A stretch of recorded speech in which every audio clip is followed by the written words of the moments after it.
Caitlin Clark should not have been singled out by Time, says Washington Mystics owner Sheila Johnson. CNN. Sheila Johnson, billionaire co-owner of WNBA franchise Washington Mystics, has criticized Time for its awarding of Athlete of the Year to Indiana Fever star Caitlin Clark. On Tuesday, the outlet bestowed the honor on the 22-year-old after her stellar year, in which she broke multiple college, WNBA, and broadcast records.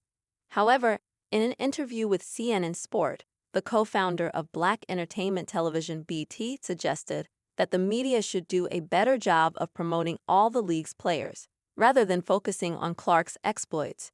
Johnson questioned why the publication couldn't have put the whole WNBA on that cover, given the talent the league possesses.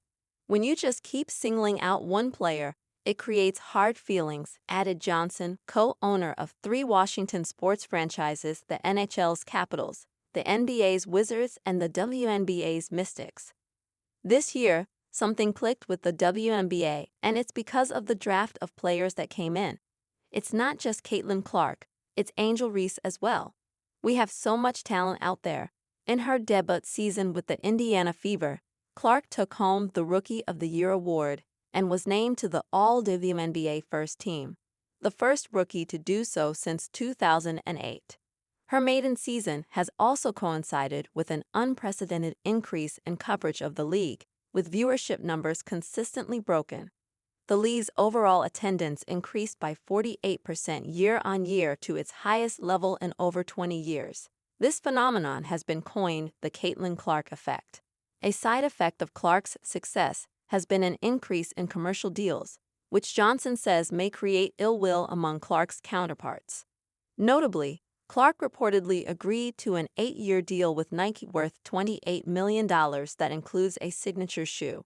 This has prompted criticism from some quarters that her race has partly contributed to her commercial success, given other Black stars have not received deals on the same level.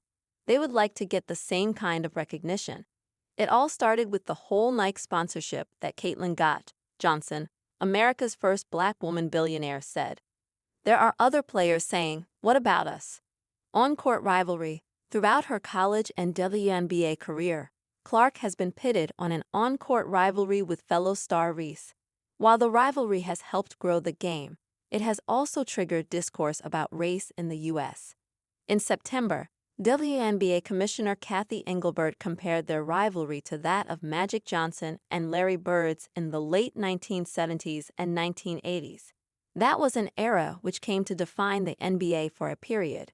But the narrative was one that often delineated along racial lines by pitting a Black man and white man against each other. Asked whether such comparisons could be drawn between Clark and Reese, and whether it was a good thing for the league, Sheila Johnson told CNN, "I think the media has got to be very, very careful to not make this a race issue, and that's what's really important." She later added, "I'm concerned about the infighting and the racial innuendos going on because that's going to turn advertisers away from us." Clark is aware of the preferential treatment she may have received because of her race. In her Time interview, she stated, "I want to say I've earned every single thing, but as a white person, there is privilege. A lot of those players in the league that have been really good have been Black players. This league has kind of been built on them. The more we can appreciate that, highlight that, talk about that, and then continue to have brands and companies invest in those players that have made this league incredible, I think it's very important. I have to continue to try to change that. The more we can elevate Black women, that's going to be a beautiful thing."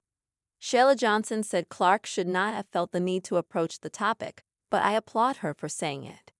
"We have got to work together because the WNBA is at an inflection point where we're really starting to go up, and I don't want to lose that momentum," she added.